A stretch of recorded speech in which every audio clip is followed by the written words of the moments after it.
Queria convidar você a abrir a sua Bíblia lá no Evangelho de Lucas. Evangelho do nosso Senhor Jesus, segundo o historiador Lucas.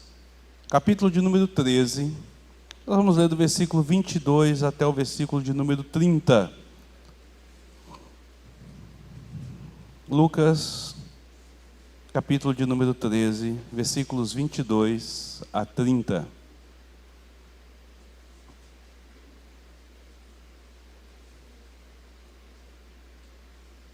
Lucas, capítulo 13, 22 a 30.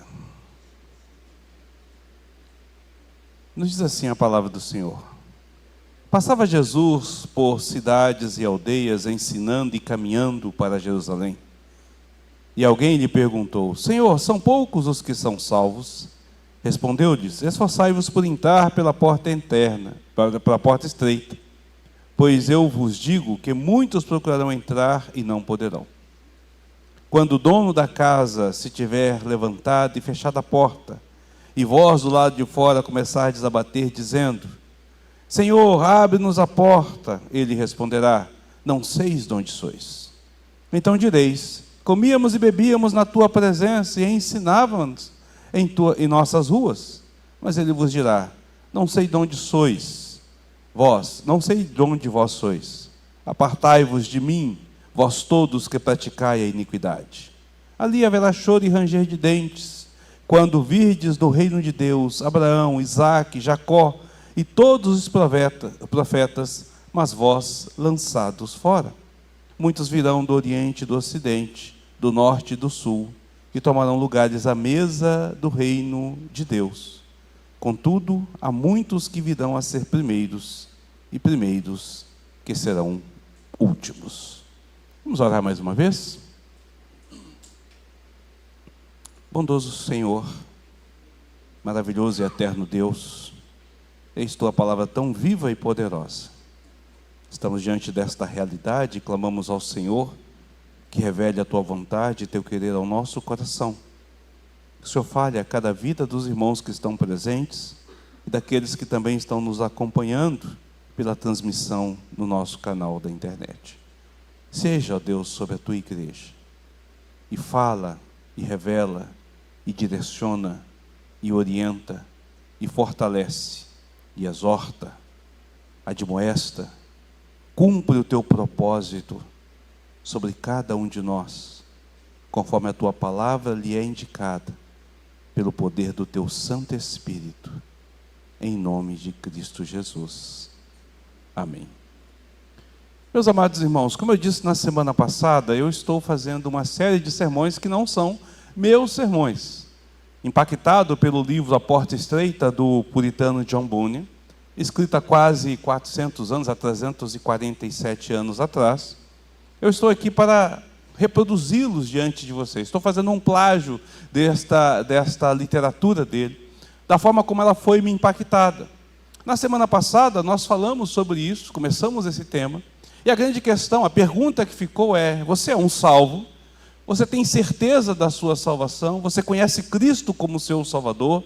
Isso se baseia exatamente nessas primeiras palavras que é apresentada entre a pergunta feita por alguém na multidão, daqueles que seguiam a Jesus, e a resposta que Jesus dá a esta multidão que está ali. Não apenas aquela pessoa, mas Jesus se volta para a multidão e dá essa resposta.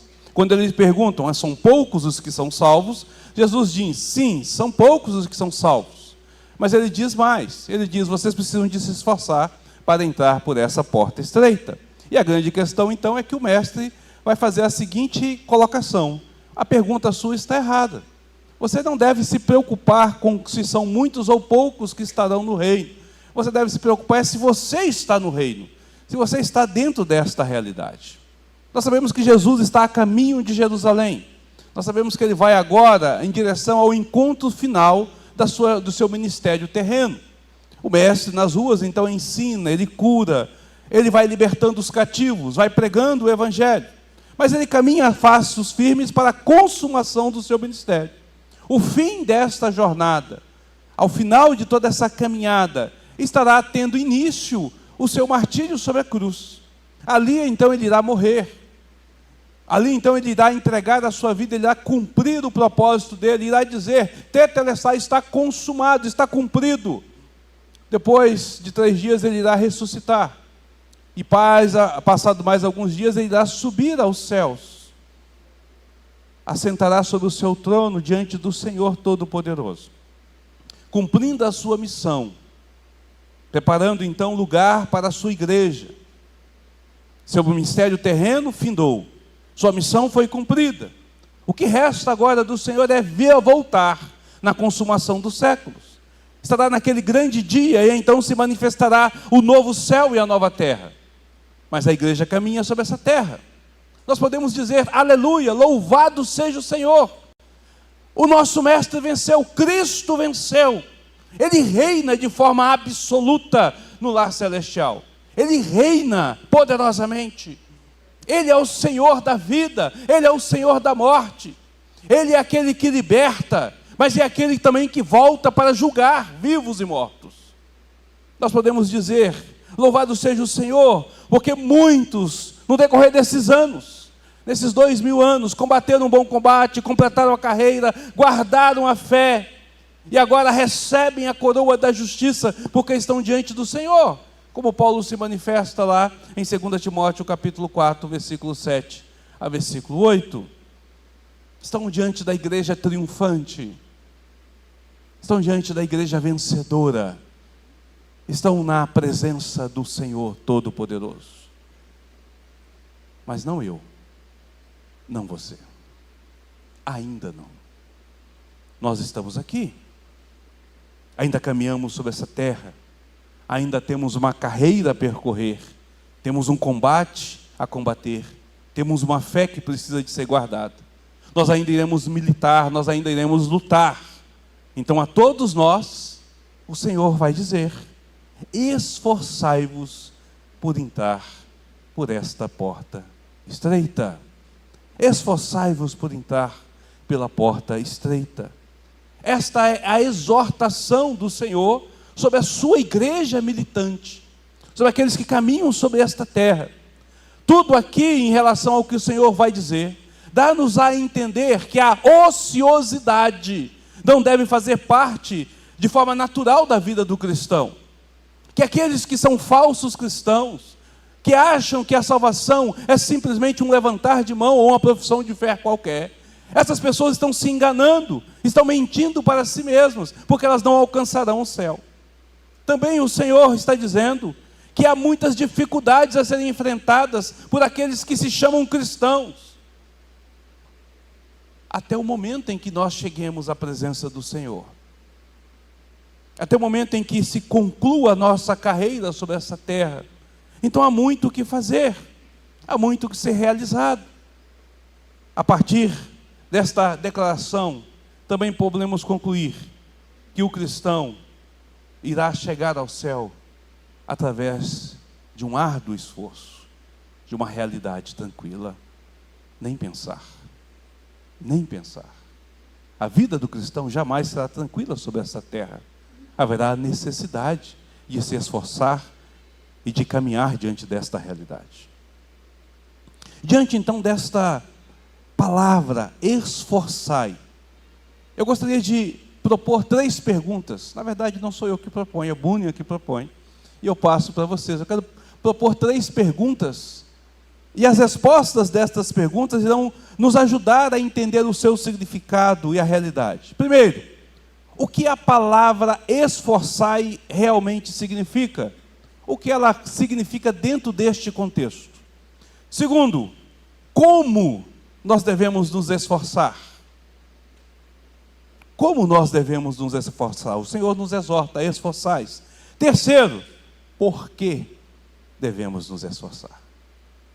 Essas são as 3 perguntas que nós estaremos respondendo nesta noite.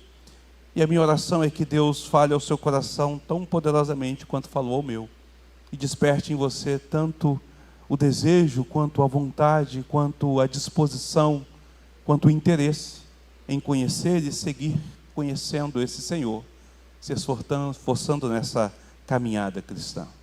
Antes da gente responder essas perguntas, eu quero dizer aos nossos irmãos que isso aqui em nada fere a nossa visão como reformados, como calvinistas. Porque dentro da doutrina do calvinismo nos é dito que o cristão, ele irá perseverar sobre essa terra. E a palavra perseverar significa labutar com insistência, caminhar a duras penas. Então, está tudo a ver com aquilo que o Senhor Jesus nos mostra. Porque, infelizmente, por conta de uma distorção da própria verdade reformada, muitas pessoas têm se apegado a uma falsa segurança. E é isso que nós queremos chamar a atenção de você. Meu querido, você tem a convicção da sua salvação, e você tem a segurança do céu sobre a sua vida.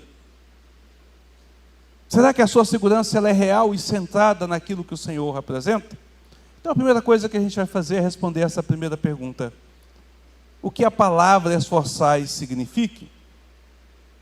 A expressão esforçai-vos que o Senhor Jesus usa no seu texto original significa uma agonizante, árdua, difícil, militante ação.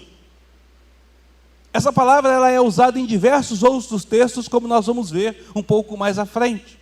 Mas a intenção desta palavra é dizer que é preciso dar o máximo, é preciso fazer o máximo, é preciso ir com todo o empenho, é preciso ir com todas as forças.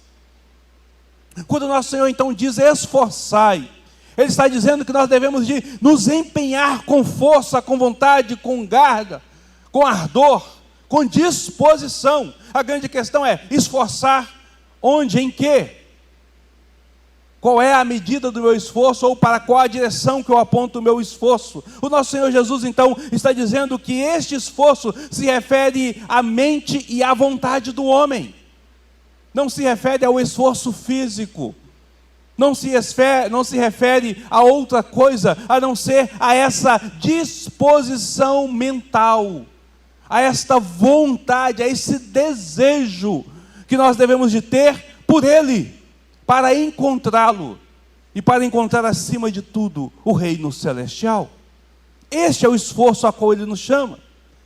Ele não diz que nós devemos nos esforçar por qualquer coisa, mas o nosso esforço deve ser concentrado de tal forma que a nossa mente e a nossa vontade tenha como alvo principal o reino celestial e a pessoa do nosso Senhor Jesus. A salvação, ela consiste mais nessa conversão da vontade, nessa conversão da mente, nesse desejo pelas coisas celestiais.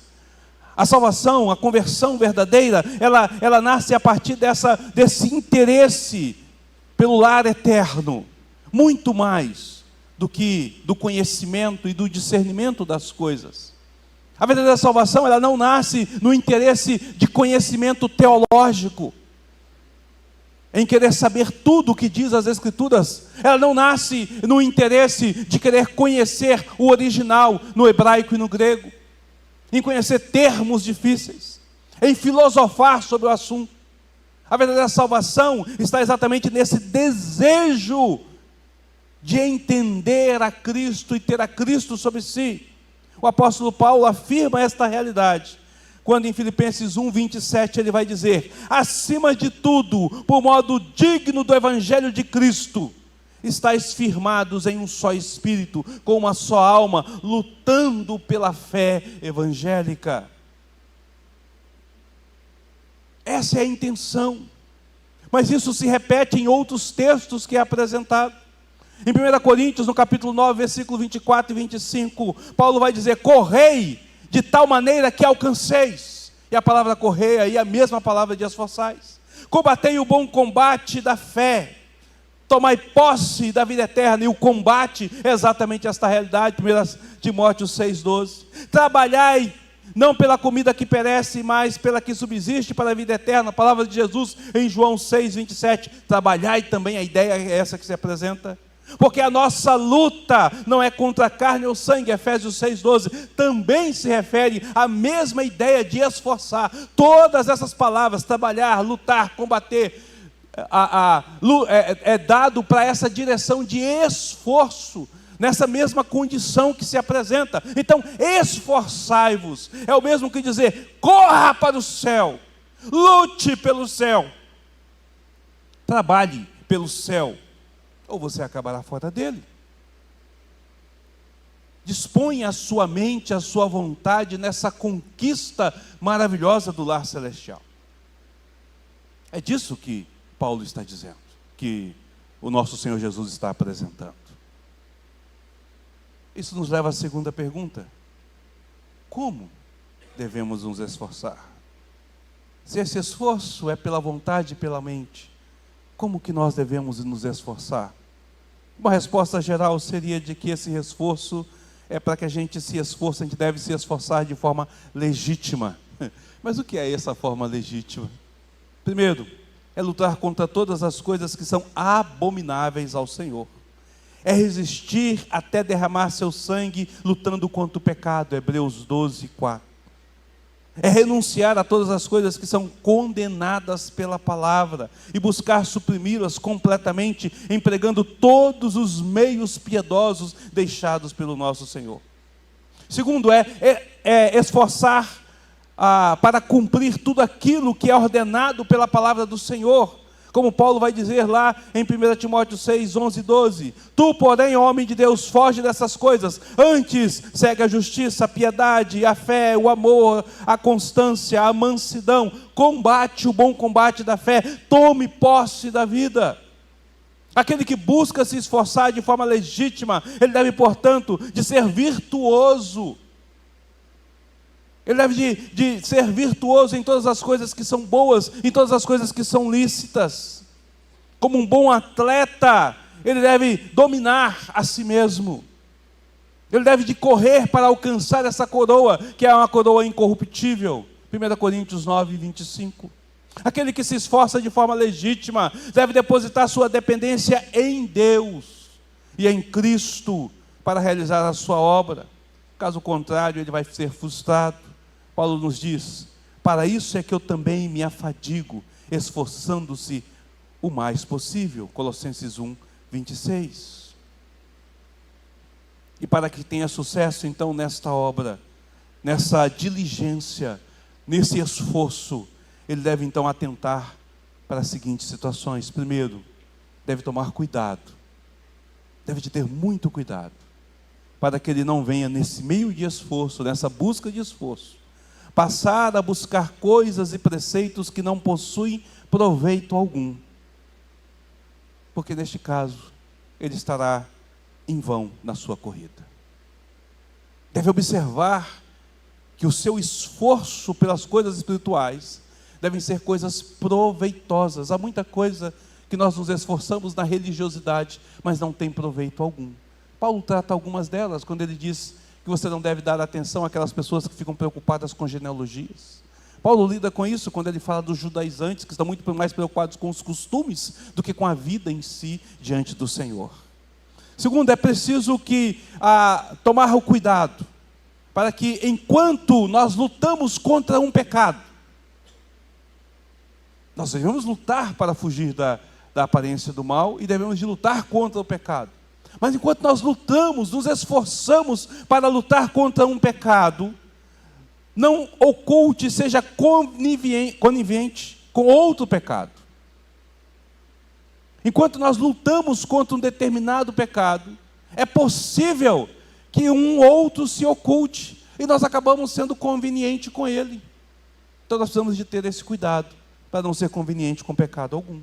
Mas também é possível que, enquanto eu esteja olhando para o pecado do outro, enquanto eu esteja apontando para o pecado do outro, eu mesmo seja indulgente com o meu próprio pecado, me esforçando a que o outro seja melhor, enquanto eu mesmo não observo a minha própria realidade. Observe, queridos, enquanto você luta, você deve se esforçar para crer no Evangelho. Porque quanto mais você crê no Evangelho, e nas coisas reveladas deste Evangelho, e naquilo que está por vir, quanto mais força, mais coragem você empenhar para alcançar essa bem-aventurança, quanto mais você se encorajar para poder conhecer a realidade de Cristo, através do Evangelho, mais você se apoderar dessa verdade. Hebreus vai dizer: esforcemo-nos, pois, para entrar naquele descanso, a fim de que ninguém caia segundo o mesmo exemplo da desobediência. Efésios 4:11. Assim como devemos nos esforçar para crer, nós também devemos nos esforçar na oração fervorosa, na oração eficaz.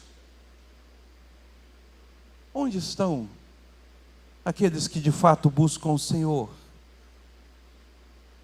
Onde está aquela oração voltada para a adoração, para a contemplação, voltada para o conhecimento, para o estar com o Senhor, pelo prazer de estar com o Senhor? Oh, como faz falta em nossa geração esta vocação para a oração. As nossas orações são apenas corriqueiras, as nossas orações são vazias de sentido, as nossas orações só são cheias de pedidos, são egoístas. Nós não mais oramos pelo prazer de estar diante do Senhor, de poder falar com o Senhor, de conversar com o Senhor, de cativar relacionamento com o Senhor. Devemos nos esforçar por esta realidade. Devemos de ter esse momento. Devemos nos esforçar enquanto nós mortificamos a carne. A nossa carne precisa de ser mortificada. Paulo vai dizer: assim corro também eu, não sem meta, assim luto, não como quem desfere golpes no ar, mas esmurro o meu próprio corpo e reduzo à escravidão, para que, tendo pregado aos outros, não venha eu mesmo a ser desqualificado. 1 Coríntios capítulo 9, versículos 26 e 27. Então nós devemos de nos esforçar exatamente nesta condição, nesta realidade. Terceira pergunta: por que eu devo me esforçar? Por que eu devo me esforçar? Primeiro, porque vale a pena todo este esforço. Jesus nos exorta para que nós nos esforcemos por algo que realmente vale a pena. Tem a ver com o nosso futuro, tem a ver com a nossa eternidade, tem a ver com o local onde nós passaremos a eternidade. Não tem a ver com um ano, com um mês, com 2 anos, não tem a ver com 10 anos, não tem a ver com 100 anos da sua vida, tem a ver com a eternidade inteira da sua vida. Então vale a pena se esforçar por isso. Se esforçar para que você possa alcançar essa eternidade. Meus queridos, muitos homens se esforçam, mas se esforçam por coisas comuns dessa terra. Eles não se preocupam com aquilo que verdadeiramente é importante, que é estar na presença do Senhor. O céu e a vida eterna, ela deve servir de estímulo para nós trabalharmos. Veja, preste atenção, nós estamos na igreja que milita, nós não estamos na igreja triunfante, nós estamos na igreja que caminha, nós estamos na igreja que vai em direção ao céu, e não a igreja que já está no céu. Não é hora de descanso, é hora de labuta, é hora de trabalho, é hora de dedicação, é hora de envolvimento nessas coisas. Devemos nos esforçar, porque nós temos contra nós um inimigo feroz. O diabo e o inferno irão se apossar de nós se nós não nos esforçarmos. Ele está ao nosso derredor como um leão que ruge, ele procura a quem possa devorar. 1 Pedro 5,8. Esses anjos caídos, esses demônios estão atentos, estão diligentes e estão dispostos a fazer de tudo para nos arrastar junto com eles para as masmorras do inferno. Eles são poderosos, eles são astutos, eles são maliciosos, e eles não buscam nada mais do que arrastar as nossas almas para o inferno. Então nós devemos nos esforçar. Esse é o motivo pelo qual nós devemos nos esforçar. Por que eu devo me esforçar? Eu devo me esforçar porque eu luto contra a concupiscência da minha própria carne. Paulo vai dizer: a carne milita contra o espírito, Gálatas 6, 27. Pedro também diz: amados, exorto-vos como peregrinos e foradeiros que sois, a vos absterdes das paixões carnais, que fazem guerra contra a vossa alma. 1 Pedro 2, 11. Esforce-se. Coloque todo o seu empenho, porque você tem que lutar contra o grande inimigo, Satanás e seus demônios, porque você precisa de vencer a sua própria carne, a sua própria índole pecaminosa, Mas você deve se esforçar porque há um mundo inteiro contra você, querido. O mundo inteiro está contra você. Se você de fato é um cristão, se você de fato tem Cristo como seu Salvador, não se engane, o mundo te odeia. Ele te odeia. Os homens do mundo te odeiam. As coisas do mundo são armadilhas para a sua alma. Até mesmo a sua cama e a sua mesa, a sua esposa ou o seu marido, até mesmo os prazeres mais legítimos, podem certamente fazer com que a sua alma afunde no inferno, caso você não lute contra essas armadilhas. Perceba, querido, o mundo irá procurar sufocá-lo, o mundo irá procurar mantê-lo fora do céu. Para isso, então, ele irá atacá-lo. Usará de zombarias, provocações, ameaças, prisões, forcas, queimaduras. Usará de 1000 outras formas de matar você. Portanto, você precisa se esforçar. E caso ele não consiga, caso ele não lhe vença pela perseguição, ele vai mudar a estratégia. Ele vai tentar vencer você com a lisonja. Ele irá lisonjear, ele irá prometer, ele irá seduzir, ele irá suplicar, e ele usar milhares e milhares de armas e artimanhas para poder te destruir. Esforce-se, porque não há nada no cristianismo que se obtenha por ociosidade. Uma profissão de fé que não envolve trabalho espiritual, ela não pode levar a alma para o céu. Não pode levar uma alma para o céu. Paulo vai dizer em Romanos 12, versículo 11, não sejais remissos, mas sede fervorosos de espírito. Não vos torneis indolentes, mas imitadores daquele que pela fé e pela longanimidade herdaram as promessas. Hebreus 6, 12. Esforçai-vos por entrar, é a palavra do Senhor. E quando nós ouvimos essas palavras, essa exortação do Senhor, ela declara que o cristão, em tudo que faz neste mundo, deve cuidadosamente atentar e considerar a sua própria alma. Há muitos que não se importam com sua alma, mas um cristão, de fato, em todas as suas ações e desígnios, que ele concebe e administra deste mundo, ele deve dar atenção especial para com o seu futuro e para com o seu bem eterno. Em todos os seus trabalhos, ele deve esforçar para poder então entrar nesta porta. O esforçar significa que eu não vou adquirir nada, eu não vou comprar nada, eu não vou buscar nada que possa me colocar longe de Cristo, que possa me afastar da esperança do céu, que possa colocar a minha consciência em peso, que possa colocar em risco a minha paz para com Deus, que possa de alguma forma enfraquecer a minha própria percepção da graça de Deus sobre a minha vida. Essa é a intenção desse esforçar.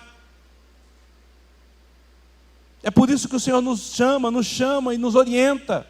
É por isso que Ele nos convoca, é por isso que Ele nos exorta a esse esforço. Porque nós vivemos numa milícia constante, numa luta constante. E o maior dos inimigos somos nós mesmos. Pela nossa procrastinação. Somos nós mesmos pela nossa indolência. Somos nós mesmos pela nossa parcimônia.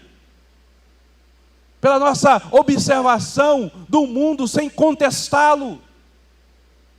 O maior inimigo que nós temos está dentro de nós, porque nós somos impulsionados e desejamos o tempo todo o pecado, e precisamos de vencer esse pecado. O maior inimigo somos nós, porque as coisas espirituais são difíceis para nós. Ler a Bíblia, orar, vir à igreja, são peso em nossas vidas naturais. Somente pelo poder do Espírito que isso se torna algo verdadeiro e real sobre nós. Então ele vai dizer que nós devemos nos esforçar exatamente por conta dessas condições, queridos. Porque nós temos um mundo que está nos atacando.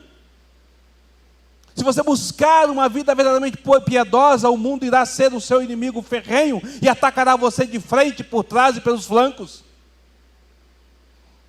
Se você negligenciar a sua vida piedosa, negligenciar a sua santidade, o mundo irá lhe abraçar e sufocar com as coisas do pecado. Por isso nós devemos nos esforçar. Esforçai-vos por entrar, nos diz o Senhor. Esforçai-vos. Essa é a ordem que é dada do cristão. Então eu gostaria de fazer você pensar sobre essas 3 perguntas. Primeiro, o que a palavra esforçar significa? Queridos, ela significa que nós ainda estamos no caminho. Então não nos cabe a ociosidade, nem a negligência. O que nós temos em nossas mãos é a perseverança, pois ainda precisamos de lutar, resistir, combater, guardar, até que nós sejamos recolhidos a Cristo e em Cristo. Precisamos de fazer isso. Por que devemos nos esforçar? Ou como nós devemos nos esforçar? Devemos nos esforçar de forma legítima, resistindo o diabo, fugindo da aparência do mal, subjugando pelo Espírito a nossa própria carne. Porque temos o inimigo a nos atacar, a invadir as nossas vidas e tentar nos destruir. Por que devemos nos esforçar?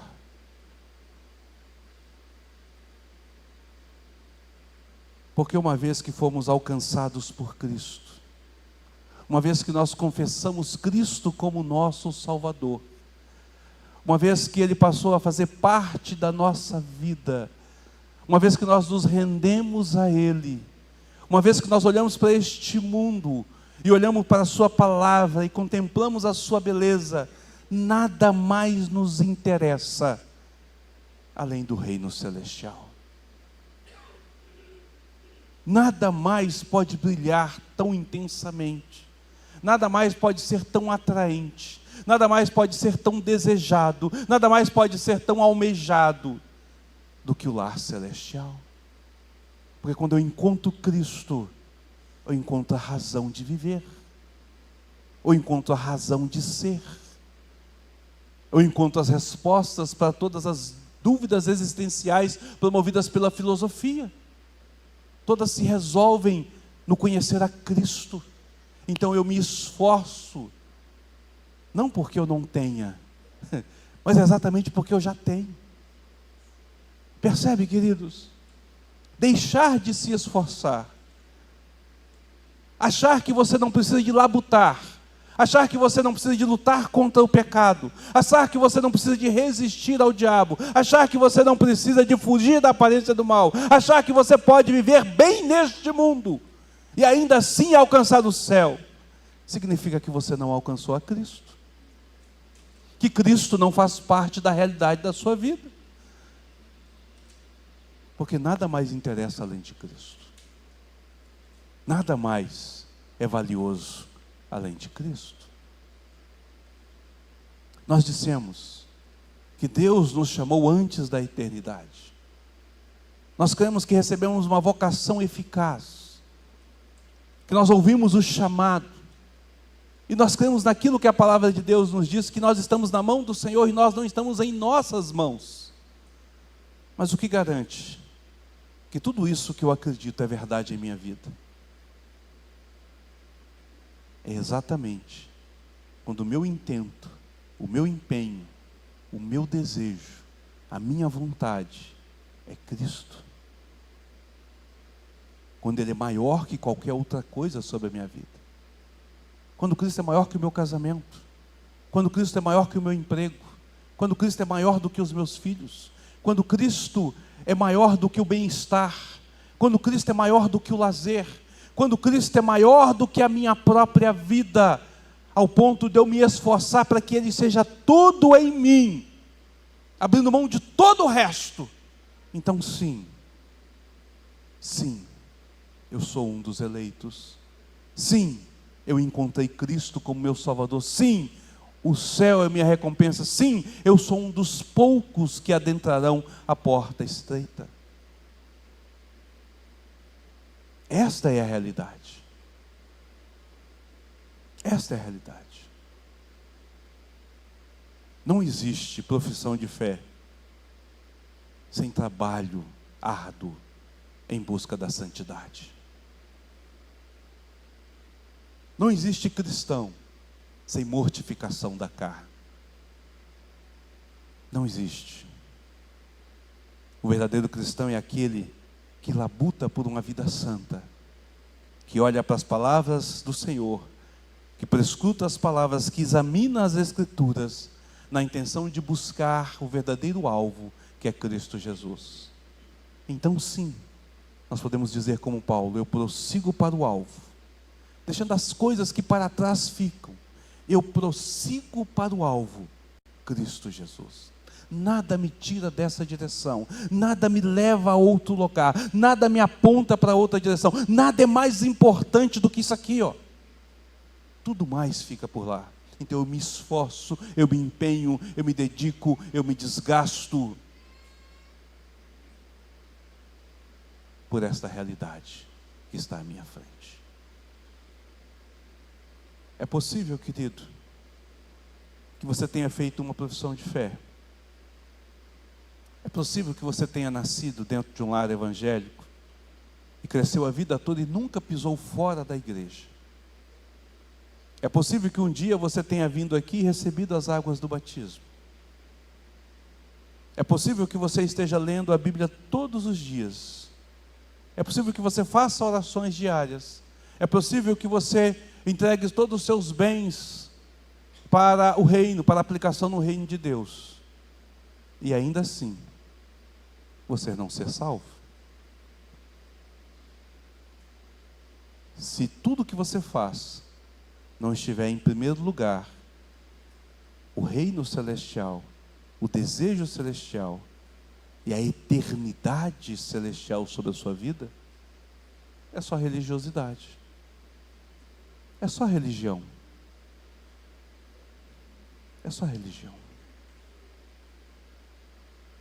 O Senhor Jesus responde: esforçai-vos por entrar pela porta estreita, pois eu vos digo, muitos procurarão e não poderão. Só os verdadeiros cristãos, só os eleitos, só os que estão com o poder do Espírito Santo sobre a sua vida e que são motivados a isso, é que podem encontrar essa realidade. O esforço não é para que eu encontre a porta. O esforço é porque eu já estou no meio do caminho, em direção à porta, e eu não vou sair dessa direção. Em outro texto, Jesus vai falar sobre essa porta, mas ele coloca em conotação com essa porta o caminho estreito. Está lá no Sermão do Monte. Jesus vai dizer que aqueles que caminham pelo caminho estreito encontram a porta estreita, mas aqueles que caminham pelo caminho largo só vão encontrar a porta larga. Eu não vou fazer um sermão sobre essa parte, isso aí fica para quinta-feira. Nós estamos dando o Sermão do Monte, vamos chegar lá. Vem na quinta-feira que você vai entender isso. Mas perceba que quando Jesus diz: esforçai-vos por entrar pela porta, aqui neste texto ele omite o caminho estreito, porque a intenção de Jesus é dizer assim: você já está nesse caminho estreito. A porta está à sua frente. Você já está passando pelas dificuldades do caminho estreito. Você está militando sobre essa terra. Você não está passeando, querido. Preste atenção. Ser cristão não é passear pelo mundo. Ser cristão não é uma viagem turística, onde você vai e conhece os melhores locais. Ser cristão é uma labuta, é uma luta, é um combate ferrenho contra tudo e contra todos, para que você passe pela porta, inclusive contra você mesmo, contra a sua carne e contra o seu eu. Que Deus possa aplicar isso ao nosso coração. Que venhamos entender esta realidade sobre cada um de nós. Não nos deixando desanimar, mas nos fortalecendo diante de Cristo, para caminhar nessa direção. Vamos orar?